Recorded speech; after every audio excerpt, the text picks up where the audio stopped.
All right. Well, I am Hannah Becker. I'm a partner at Becker Digital. We're a service disabled veteran-owned small business out in rural Virginia that provides communications and marketing services to government agencies and nonprofits. So connecting the public sector with rural populations versus social media is an area of our expertise. It's a topic I'm super passionate about and just really excited to discuss this with you today. I think it'll be fun. So just kind of to give you kind of a quick overview in terms of what we'll be going over and where we're headed. We're going to talk about rural communities, the diversity that exists in our modern rural communities. We're going to dispel some misconceptions that hold public sector organizations up when it comes to reaching our rural populations. And then we're going to talk about some easy to implement strategies that'll help your agency develop a rural informed social media strategy. And with these kind of approaches, I tried to keep in mind the wide range of audience here in terms of, local, state, federal government agencies and nonprofit organizations. So hopefully these strategies will give you some insight in regardless of your budget. So if you got $1,000 to focus on this, or $1 million to focus on this, these are foundational principles for reaching rural populations. So that's kind of my goal for today, is to make sure that you're equipped with strategies that you can easily implement kind of wherever you and your team are. So with that, I did want to give you just a quick intro into who we are, kind of our background, why this is of interest. As mentioned, I'm Hannah Becker, partner in Becker Digital. We're located in the Blue Ridge Mountains of Virginia, just a few hours outside of Washington, D.C. We were founded in 2015 and focus all of our kind of support on government agencies and nonprofit organizations. So our specialties include strategy, digital strategy, social media, web design for diverse audiences, with rural populations being one of our key focuses. So we've been, this I guess is our 7th year in business. Partnered with Jeremy Becker. He's a retired U.S. Army officer and Afghanistan veteran. We founded Becker Digital right after his service, and it's been an awesome way to kind of continue supporting the public sector in this new chapter of our post-military life. To give you kind of some background, here's just a few organizations that we've provided, done some work for, including some rural outreach. If you go to our website, we've got in-depth case studies. Feel free to peruse that if you're interested. And with that, we will go ahead and get started on our content.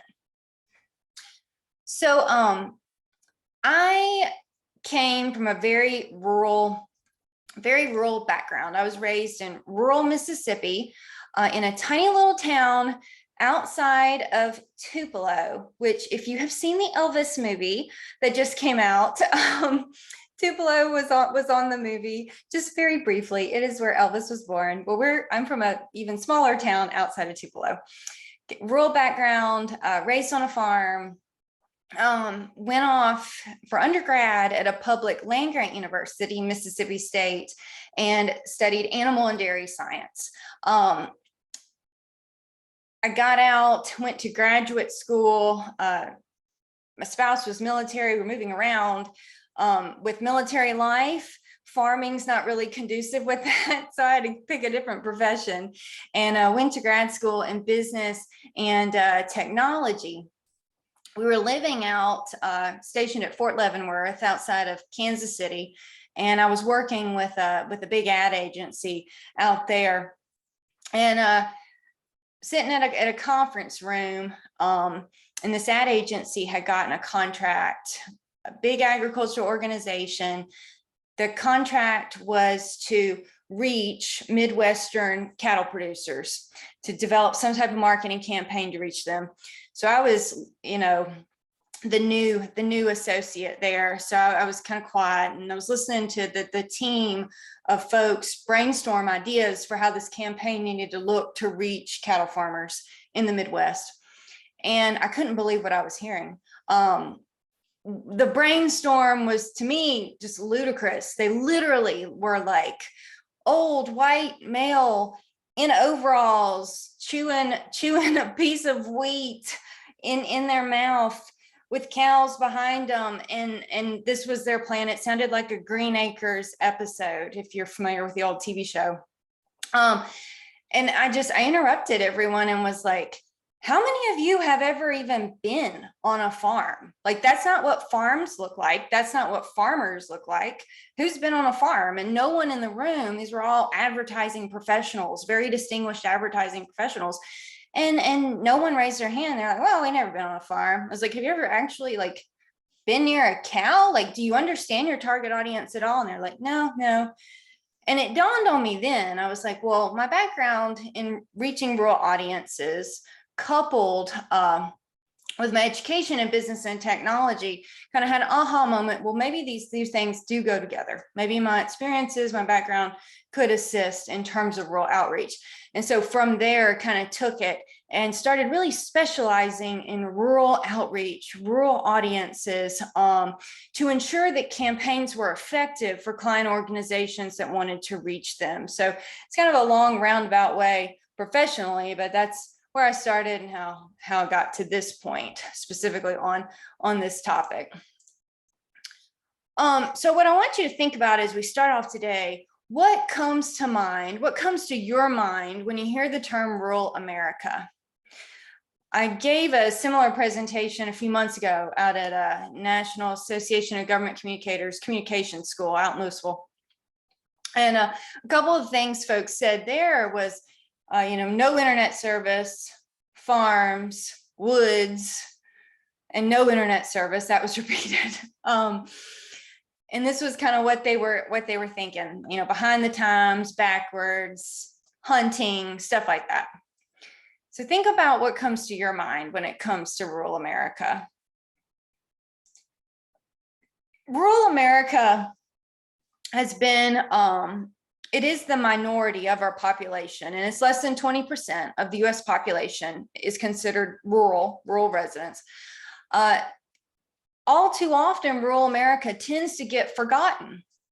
It's just kind of left out of many aspects of culture, media representation, and even political discussion. And in some fronts, they're kind of just forgotten. And this lack of accurate representation, coupled with an urban bias, like with my story with the advertising agency, all these folks working on a campaign, never set foot on a farm before. That kind of lack of understanding, that lack of connection with rural America has really propagated stereotypes about rural life, rural populations. And today I hope to kind of outline some popular misconceptions and give you some truths in terms of this rural audience, so that you can take that and reach them, connect them with supportive resources from your organization. So a few, unfortunately, somewhat common rural community misconceptions. One is that rural populations are not aligned and will not be responsive to digital marketing strategies. Second misconception is that rural communities are self-contained and residents are not interested in outside offerings. Third misconception is rural populations only consume traditional media channels like radio and newspapers.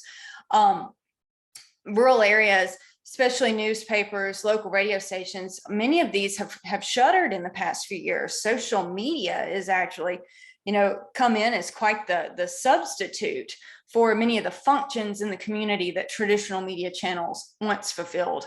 And then fourth is that rural communities are homogenous in ethnicity, political affiliation, rural religious beliefs, sexual orientation, education levels, and the like. And the truth is, rural America is wonderfully diverse, and we're going to look at that from a demographic standpoint here in just a few minutes.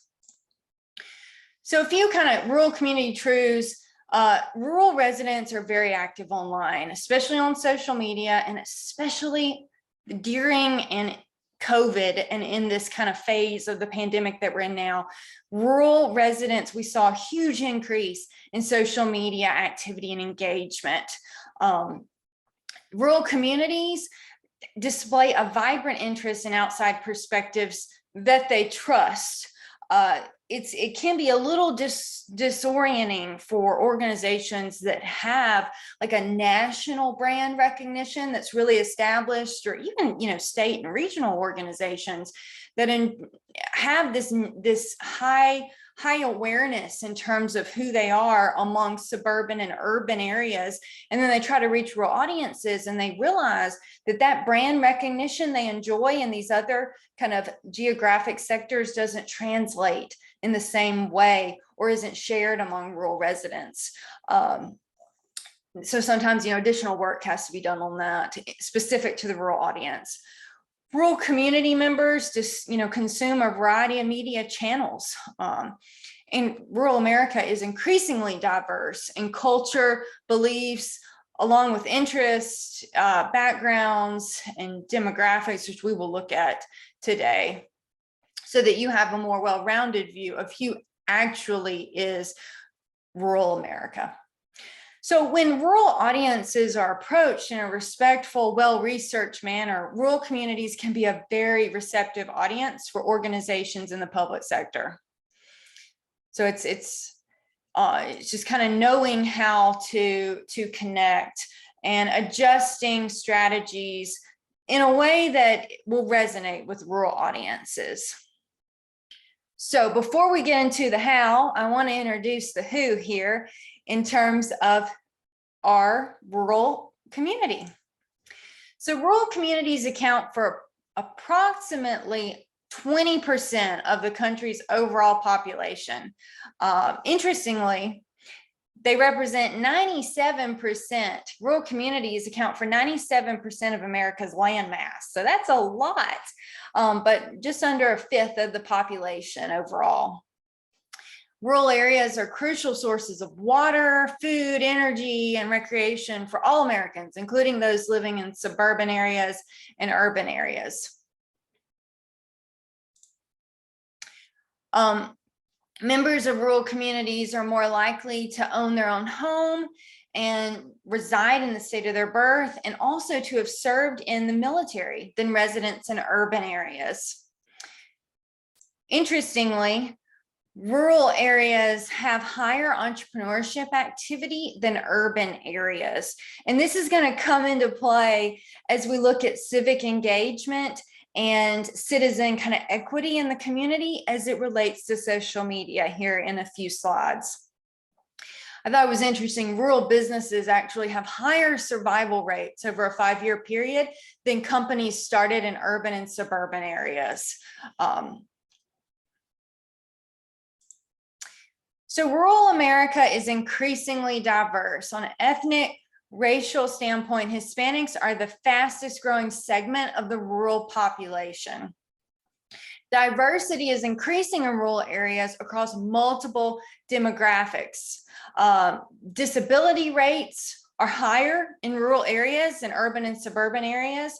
So from a social media standpoint, we want to make sure that our communications are disability inclusive, Section 508 compliant, and also will resonate with family caregivers. If that's all new to you, you can check out our blog. We have a lot of information that breaks that stuff down in terms of how you can readily implement more disability inclusive outreach. LGBTQIA plus community mirrors, percentage-wise mirrors that of in urban and suburban areas. So when we're thinking how our social media content, how is it going to resonate with our audience? We want to think about these things in terms of how family structures portray. We want to be diverse. We want to be inclusive. Religious affiliation. This can affect things like what type of holidays are recognized on our social media. Rural areas have a lot of diversity in terms of religious affiliation. This point, I find, as a rural resident, I find quite interesting in that there is a misconception that, rural residents are all kind of the church-going Christian affiliation, and I'm not. I'm Jewish. My family's Jewish, and when I tell rural people that we're Jewish, no one's surprised. They're like, "Oh yeah," because they're very aware of the religious diversity in rural areas. But interestingly, when I tell suburban or urban people that we're Jewish and living in a rural area, they're shocked. They're like, "No, Jews don't live way out in the mountains." I'm like, "Yes, you're looking at one. We do." But it's interesting to me, just kind of that urban bias of like stereotyping rural populations in a way that's not backed by, actual data. Socioeconomic status, a lot of variety there, a lot of diversity there, education levels, that type of thing. And then veteran and military service, much higher in rural areas than with urban and suburban populations. In rural areas, veterans comprise 10.4% of the population of adults. So this is really important. We're thinking about social media content, social media strategy. We want to make sure that our communications are military friendly, that we're recognizing, veteran holidays. A common kind of thing with this is I see organizations that don't understand the difference between Memorial Day and Veterans Day, and their Memorial Day is to recognize, the fallen, and Veterans Day is to recognize those that served, and they're mixing things up, and it's coming out on social media, just signaling kind of a lack of understanding and a lack of awareness. So if you're interested in learning more about military friendly communications, we've got more on that on our blog. I love this quote. Tom Vilsack, currently serving U.S. Secretary of Agriculture, because I think this quote really highlights some key things in terms of rural culture and how there may be some differences and how it affects the public sector. He said, "People don't understand rural America. 16% of our population is rural, but 40% of our military is rural. I don't believe that's because of lack of opportunity in rural America. I believe that's because if you grow up in rural America, you can't just keep taking from the land. You've got to give something back." So as we look at things, we look at this rural community, and we're looking at differences between suburban and urban residents, specifically on service, public service, and equity in the community in terms of home ownership and business ownership. We're going to see how these things play in to social media activity and engagement. So rural America is growing. There's been a renewed interest in urban and suburban residents relocating to rural areas. A lot of this was prompted by the pandemic. To me, this isn't surprising. Rural life offers a lot of good things: lower cost of living, less crime, increased access to outdoor recreation, and an overall improved quality of life compared to many urban areas. Connectivity in rural areas is greatly increasing. And so it's no longer as much of a trade-off as it used to be.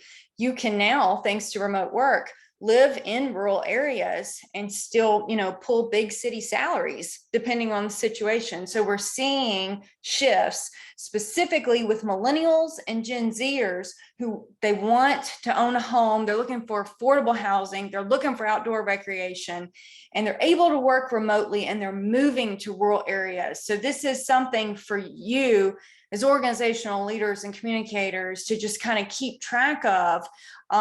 This renewed interest, these migration shifts into rural communities may continue. So we may see our population grow over the next few years. Okay, so I know it's a quick overview of who makes up rural America, but I thought it was kind of helpful to kind of know who's there, know who we're talking to before we talk about how we're going to reach them. So Wanted to talk a little bit about rural orientation to technology, rural usage of social media, and then we're going to hit strategy. Rural communities are active leaders in commerce, industry, and tech. To me, coming from an agriculture background, this isn't surprising. Agriculture is extremely tech saturated. We've got, and very advanced, we've got biometric sensors, cloud computing, robots, GPS technology. If you've ever looked or climbed inside a tractor cab, anything manufactured in the last 2 decades, it may resemble to you even more like a spaceship than what you were thinking tractor wise, due to all the technology that's utilized now in agriculture. The role technology plays in rural life is a little different than the role technology plays in suburban and urban life.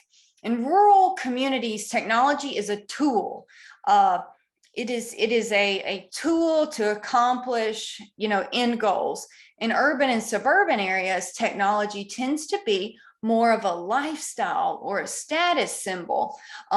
So it has a little bit of a different role in terms of the orientation of the user when they're engaging this technology. What are they coming at it with? What do they need from it? Rural areas, a little bit less on the entertainment side, a little bit more on functional. Let's find information, let's share information for some end goal in the physical world. And this isn't new. These differences geographically isn't new. Rural communities have a long-standing tradition of using technology. They just tend to use it a little differently than urban communities do. I thought it was one story I kind of thought was kind of interesting to highlight that this isn't necessarily a new phenomenon, is that rural communities are quite famous for putting their spin on new technology. When the telephone first came out to rural America in the early 20th century, communities applied the rural custom of visiting to it. Visiting is it's a social bonding. You just sit and talk a lot about kind of like nothing. You're just spending time with someone, talking. When I grew up in rural Mississippi, my grandmother, every Sunday afternoon, we get in the car, she would drive around, everyone's sitting on the porch. We would spend 5 hours every Sunday afternoon visiting everyone. This was a ritual, a custom. So back in the day, telephone is run out to rural America, and the system that was in place at that time was each house would have a series of rings when someone was placing a call to it. And it was the client, the customer's job to know their series of rings. And they were supposed to only pick up on the telephone when they heard their series of rings, not every time the phone rang. In rural areas, people would join on anytime the phone rang. So you had like a whole party line situation going on. Every time the phone rang, people are jumping on and they're visiting on the telephone. This was such a common practice that many speakers would adjust their conversations for large audiences. This was like the original podcast. People were so, they would just join in. And this practice so irritated Bell Telephone that the company instructed rural customers to behave more like its urban ones. Don't visit on the phone. Don't pick up the phone when the rings are not for your house, right? This is affecting our operation. Only pick up when it's your rings. Well, rural residents did not receive the instruction well. They chose to not follow that. And in the end, Bell actually recognized a business opportunity, and they created a telephone specifically designed for the rural customer that would support the custom of visiting on it. This is just an example of how rural communities are innovative and put their little spin that's influenced by their culture on technology usage. So fast forward, 150 years, 120 years, here we are, social media. Rural communities, avid users of social media, they're just using it differently than urban and suburban users. They're very unique in how they leverage this technology. We're going to talk about what apps they like the most here in just a bit, but I wanted to talk a little bit more about kind of their orientation, the role social media plays, to give you that background. Social media in rural areas tends to be more of a tool, tends to be a little more functional. They're not snapping selfies every time they go to the feed store. They got stuff to do.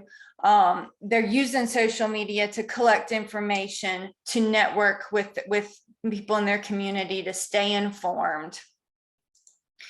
Rural residents, while they use social media at very high rates, they tend to go online less frequently than urban residents do.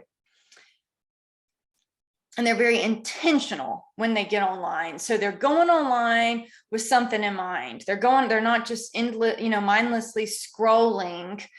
They're going online with an intention. They're looking for something. They're conducting research. They're sharing information. They're very engaged. So here's some data collected. It's Pew Research, 2006 to 2018. So this is pre-pandemic. But you can see the light blue line is the rural social media usage by community type. So rural social media usage lags behind urban and suburban, but it's on up there and it's following a similar trend. The pandemic greatly accelerated and enhanced rural residents' usage of social media. We saw usage of social media skyrocket during the pandemic, and this makes sense. Our communities changed drastically and quickly in response to the pandemic, right? A lot of those established social structures were impacted by public safety measures and concerns that people needed to follow to stay safe. And so in rural areas, social media in many ways filled in the gaps in terms of socializing and connecting with information and programs and resources that could be of assistance. It kind of served as a lifeline for rural residents. Not all in rural areas, you're more geographically dispersed than you are in kind of your environment than you are in urban and suburban areas. So it kind of takes social distancing to a whole new level. So social media kind of filled in the gaps for many during this time. Unfortunately, rural areas many remain quite impacted by the ongoing effects of the pandemic. And social media can be a way that rural residents find assistance programs, conduct job searches, get information on public health in the pandemic. And, do I need to wear a mask? It's time for a booster. Where do I go for that? Where do I sign up? All this information that may have previously been distributed through newspapers, radios, TV that's very local. Many of those traditional media outlets have limited scope, have changed or closed. And so social media is kind of providing that bridge for rural residents in many areas of the country. So a question I get asked a lot is, what social media platforms do rural populations tend to use the most? So Facebook and YouTube are the two most popular platforms. This is shared among urban and suburban residents as well as rural. Now, rural populations are multi-generational.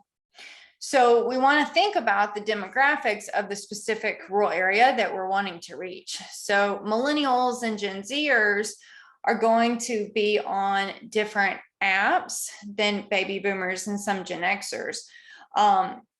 Instead of being super active on Facebook, millennials and Gen Zers may prioritize platforms like Instagram, Snapchat, TikTok.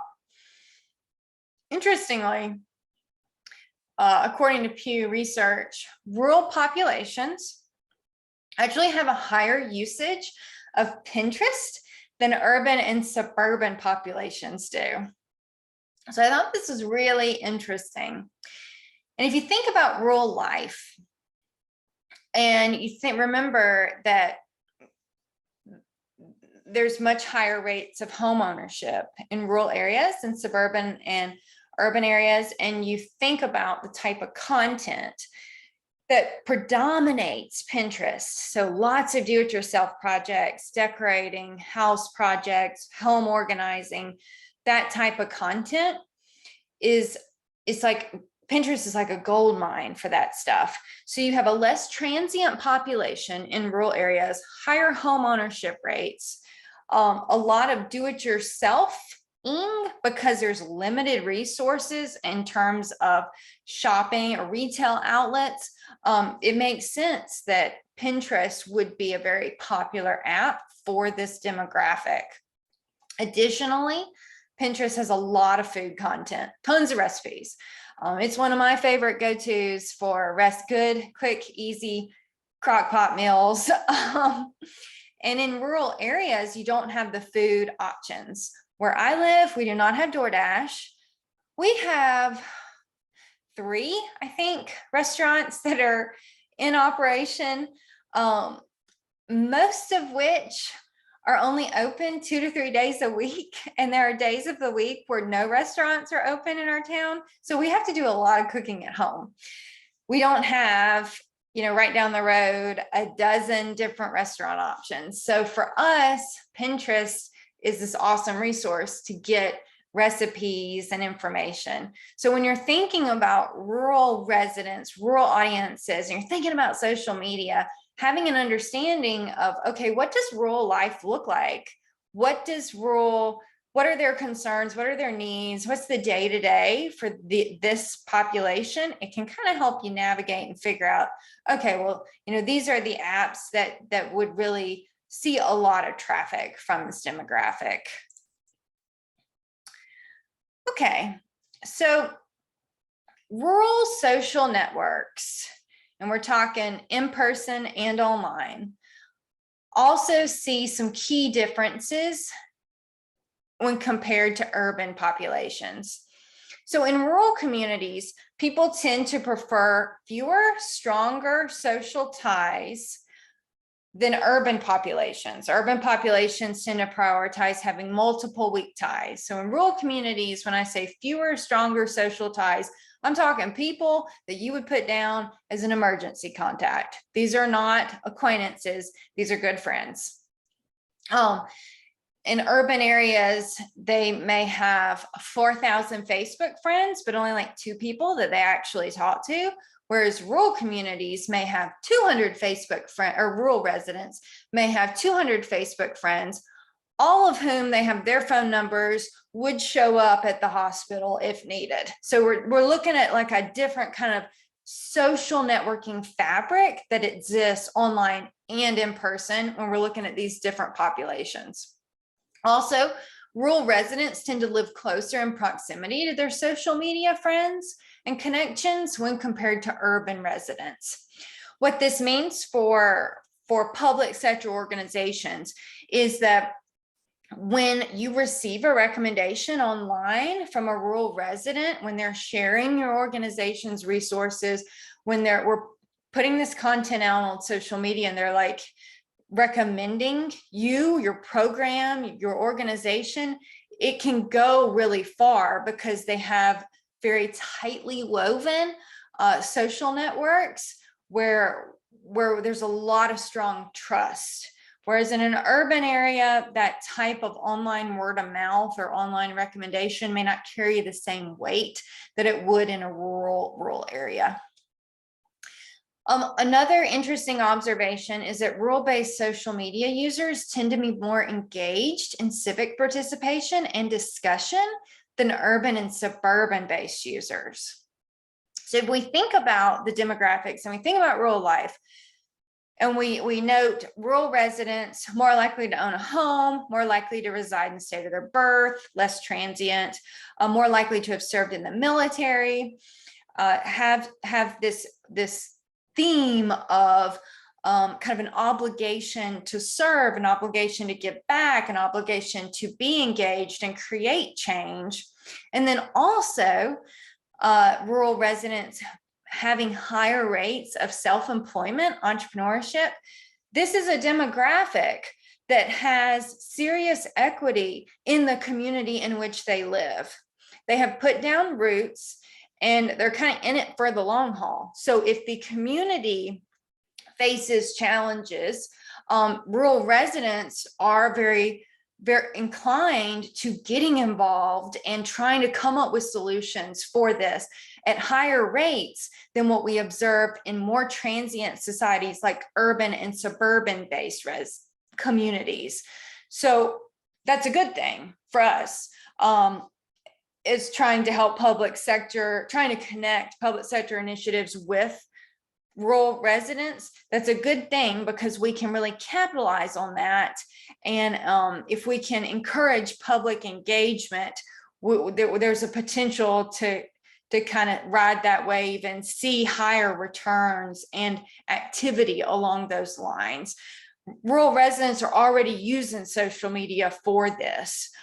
So if we can get them connected with resources and programs that we have, to improve quality of life in a way that resonates with them, this is kind of a cultural theme that can even further advance that.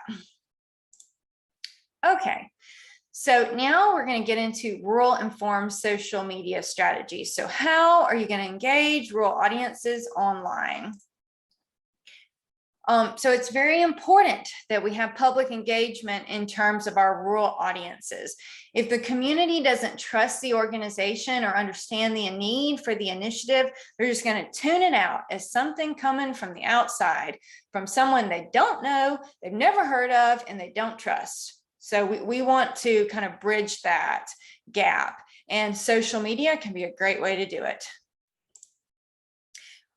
Before we do anything on reaching rural folks online, we want to start with market research, and we want to invest in market research specific to the rural communities at which we want to connect with. So rural communities, not a monolith. They're not all the same. A rural community in Florida may have different concerns, needs, challenges than a rural community in Maine or Kansas or Virginia or Texas. There's a lot of diversity that exists among our rural communities. We want to recognize this and not just make kind of blanket approaches or statements regarding rural people. The challenge here with market research on rural populations is that there's not a lot of it available. If you and I wanted to reach folks living in New York City, we could get a lot of data on that. Not so much if you want to reach folks where I live in Buena Vista, Virginia. There's not a lot of data on that, at least published data. So you're going to have to conduct some market research through multiple channels on the rural communities that you want to reach. Some ways to do this is, community discussion, meet with community leaders, faith leaders, public officials, community influencers, chambers of commerce, and collect relevant data from online surveys, some that you may conduct within your organization, publications, that type of thing. We want to incorporate community listening into our overall communications approach. We want to stay up to date on current events. And we want to really know what keeps these people up at night. What are they worried about? What are their priorities? What are their values? What are their attitudes? And how might current events impact that? So we're going to go through a few tips for developing a rural informed strategy. So assuming you got the market research on your rural audience or the rural population that you want to reach, we want to develop messaging that's very relevant to the audience. So when we're talking rural audiences, we're talking multi-generational audiences. We want to utilize generational marketing strategies that align with what generations are present in these audiences, in this target market that we've identified. We want to communicate the mission behind our work. Why are we doing this? and the expected impact on the community. Focus on how whatever it is you're pushing out is going to impact rural audiences' lives and the lives of their children. Remember, this is a population that has a lot of equity. They put down roots in the community. They're in it for the long haul. They want to know the long-term impacts of this.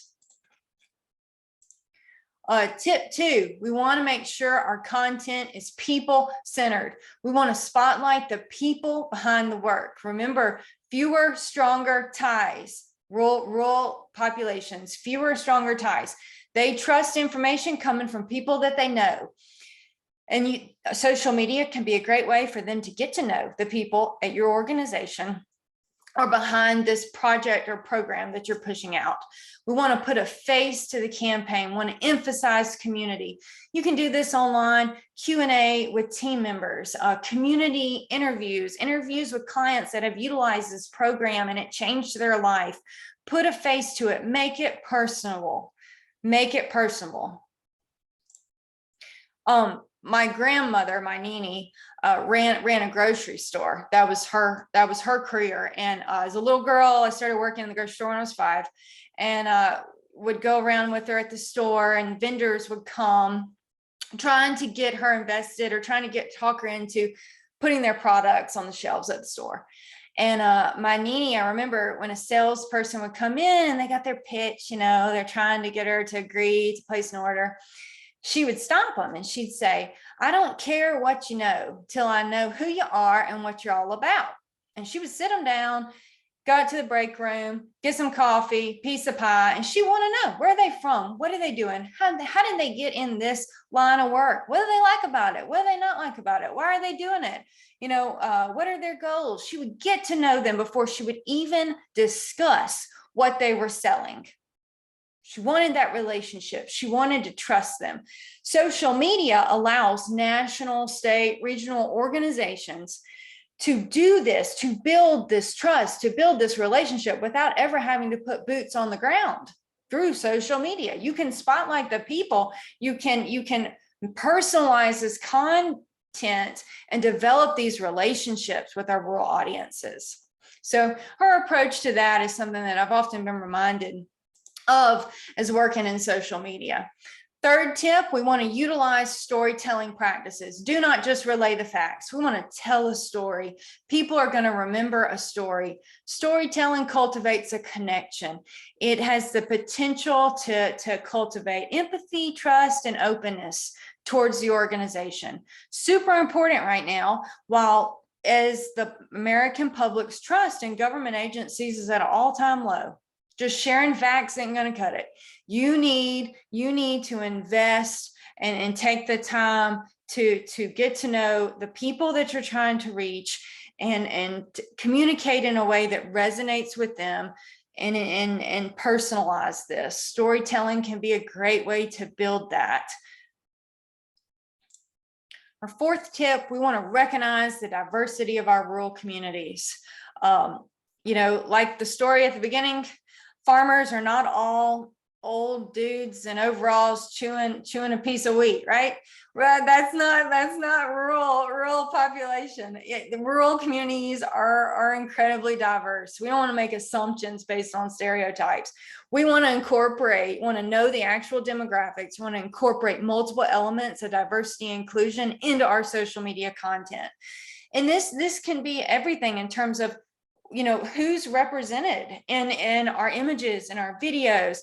Is our social media, our digital communications, is it Section 508 compliant? What holidays, what religious holidays, or even military observances are we recognizing? How are we recognizing them? Are we recognizing them in a well-informed, research, respectful way? Or is this stuff that's just communicating that we're tone deaf as an organization? Language, what language are we including in our campaigns? Are we including language options? English is not the primary language for many rural residents.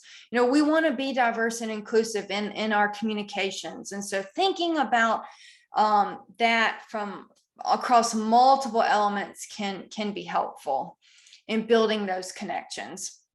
And then our fifth tip, we want to adopt a community tailored approach to public engagement. So we want to know this rural population, what's their culture, what's their history, how do current events impact them. We want to build trust through strategic partnerships with trusted community leaders and organizations, and engage them in the campaign. Rural social media users are more engaged on civic matters than urban and suburban residents. We want to utilize that to amplify our message and to get our programs and our resources in the hands of the people that need them, and engaging these, kind of playing on the lines of these established channels of trust within the community itself can really help bridge the gap there. So kind of key takeaways as we kind of bring this home here in terms of connecting with rural America. We want to meet rural populations where they're at. They are online, they are on social media. The approach we take for communicating and reaching urban and suburban residents may not work perfectly when it comes to rural populations. And we want to kind of tweak and revise that and develop a strategy that will resonate with them, something that signals understanding of rural life, rural culture, doesn't propagate misconceptions, and builds trust, long-lasting relationships based on trust. Kind of key takeaways: rural America is increasingly diverse across multiple demographics. This is something you need to stay on top of. Diversity continues to increase in rural America. And so, you want to stay on top of that, stay up to date on changes related to that, so that you're ensuring that your communications are reaching, the actual population there. Effective social media campaigns are going to signal, an understanding of the challenges of rural life, the challenges these people face that are different based on geographic location. And doing so, developing a rural informed social media strategy can help government agencies and nonprofit organizations improve awareness and utilizations of programs and services. So I have our references. If you're looking for assistance on this, Becker Digital does provide consulting and marketing services for government agencies and nonprofit organizations. We can develop a strategy that the organization can implement in-house, or we can deliver the campaign ourselves. All of our services can be customized to the client organization's needs, goals.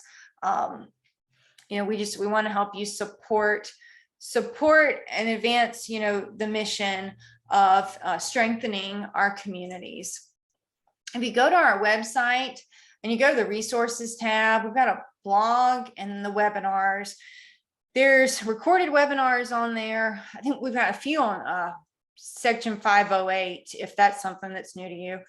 And then on our blog, some more information: military informed communications, reaching diverse audiences, rural social media usage, more in depth. All of that's on there, and all of that is free.